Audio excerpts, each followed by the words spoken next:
네, 여러분 안녕하십니까. 큰 대 믿을 신 대신맨. 오늘은요 전라북도에서도 아주 유명한 대학교에 한번 나와봤습니다. 자, 전라북도에서 유명한 대학교 어디냐? 짜잔! 짝! 여러분 뭐 생각납니까? W 됐나? 예, 원광대학교에 나왔습니다. 자, 그래서 원광대학교에 대해서 원광대학교를 잘 소개해 주실 교수님을 한번 모셨는데요. 네, 옆에 나와 계십니다. 짜잔! 네, 안녕하세요. 네, 반갑습니다. 네, 본인 소개 좀 한번 부탁드리겠습니다. 명문 원광대학교 입학관리처 부처장을 맡고 있고요. 제가 좀 타이틀이 많은데 입학사정관실의 실장을 맡고 있습니다. 더불어 의과대학 작업치료학과에서 학생들을 가르치고 있는 우이순 교수라고 합니다. 와우. 타이틀 많으신 분들은 부럽고 왠지 그렇게 되고 싶기도 하고. 어깨만 묵었습니다.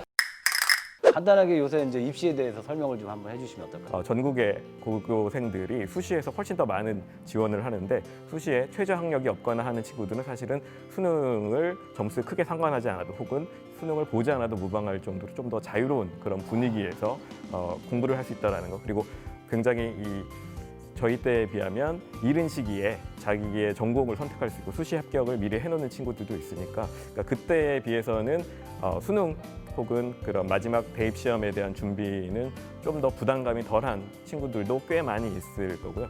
사실 기존보다 더 중요한 건 사실 이런 날짜적인 개념이 아니라, 예전에는 수능을 잘 봐야지 자기가 가는 대학들의 당락이 결정됐다라고 하면, 요즘은 수시에 학생부 종합전형이라는 것은 사실은 고등학교 입학해서 고3 때까지 자기 커리어를 어떻게 쌓느냐에 따라서 자기 진로, 적성이 결정되는 것이기 때문에 여기 하나의 시험으로 자신이 인생이 결정되는 것과는 조금 더 다른, 그 점이 가장 다르다고 볼 수 있고요. 그래서 수능에 너무 의존하지 않아도 된다는 점이 조금 더 나은 점 같습니다.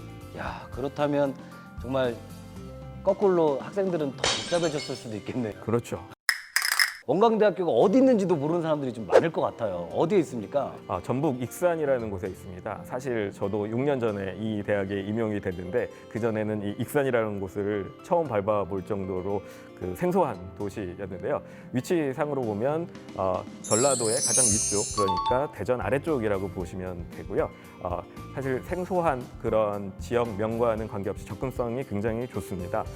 수서역에서 한 1시간, 그리고 저도 주말 부부를 하고 있는데 매주 일요일마다 용산에서 익산역까지 기차를 KTX를 타고 내려오는데 62분 만에 도착할 정도로 실제적인 거리보다 그런 문명의 이기로 인한 접근성은 굉장히 좋은 거고요. 그리고 사실 익산역에서부터 학교까지의 거리도 이 원광대학교가 다른 대학처럼 어디 구석, 시골이나 이런 쪽에 위치하지 않고요. 시내 쪽에 있는데 기본요금보다 한 1, 2천 원 더 나오는 한 3천, 4천 원 이 정도의 비용으로 택시를 타고 올 수도 있긴 한데, 무료 셔틀이 학교와 익산역 간에 상시로 운행을 하고 있습니다. 그리고 익산이라는 도시보다 원광대학교가 더 유명하다라고 할 수 있는데, 익산은 28만의 작은 중소 도시라고 할 수 있고요. 거기에 비해서 원광대학교는 예전부터 지방의 4대 사학으로 유명한데, 전국에서 재학생 규모만 해도 15번째, 그리고 캠퍼스 크기만 해도 11번째에 해당할 만큼 굉장히 크고 74년의 역사를 가진, 그리고 전통 명문 대학이라고 할 수 있습니다. 와, 진짜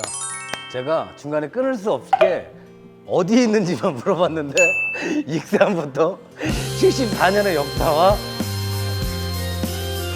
하지만 아까 전에 중간에 제가 딱 보니까 원광대 약간 유리하게 얘기하신 게 있는데, 보통 1시간이라고 이렇게 시간 단위로 표현하는데 62분 이랬단 말이죠. 분 단위로 얘기하는 건 그만큼 가깝게 느껴지게 하기 위한. 그렇죠. 또 혹시 이제 통학을 하기 힘든 학생들은?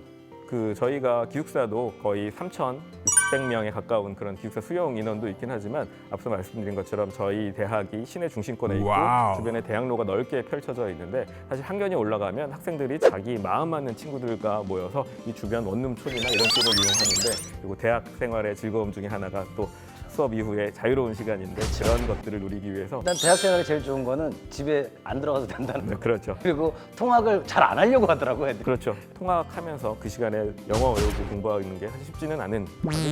그렇죠. 그렇다면 원광대학교는 어떻게 들어오는 건가요? 이렇게 어떤 식으로 하면 원광대학교를 아주 수월하게 들어올 수 있는지. 지금은 굉장히 이분화돼서 서울 경기권이냐 지방이냐 이 하나로 그 대학의 질이 결정되는 그런 바가 있었는데, 사실 저희 세대 때는 그러지 않았었거든요.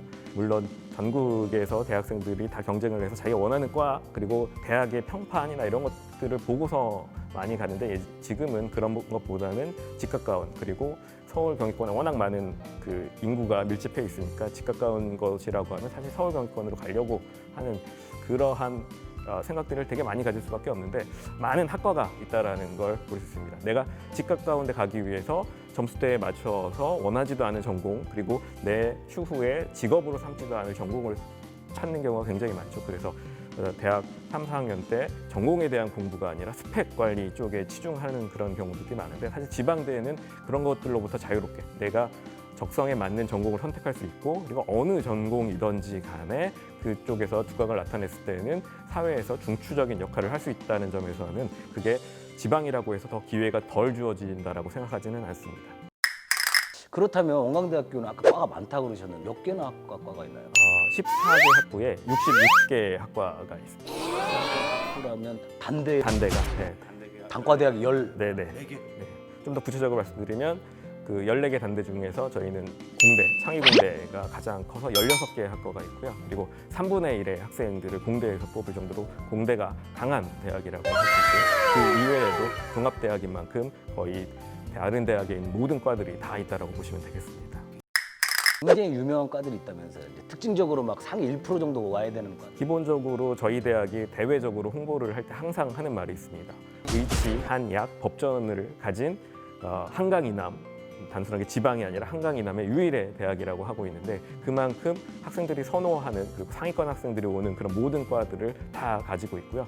거기에 부가적으로 원광대 병원, 한방병원, 치과병원 이런 부속 병원들이 있어서 굉장히 양질의 교육을 다 갖추고 있다라고. 그 의대, 치대, 치대, 한의대, 한의대, 약대, 약대, 네, 법전원. 법전원. 네네. 이 5개가 있기가 쉽지 않은 거잖아요. 그러니까 한강 이남의 유일, 한강 이북에도 정도. 오. 한강 북쪽으로. 북쪽으로. 네. 이북 북한 아니고 한강 북쪽으로. 큰일 날 뻔했어요.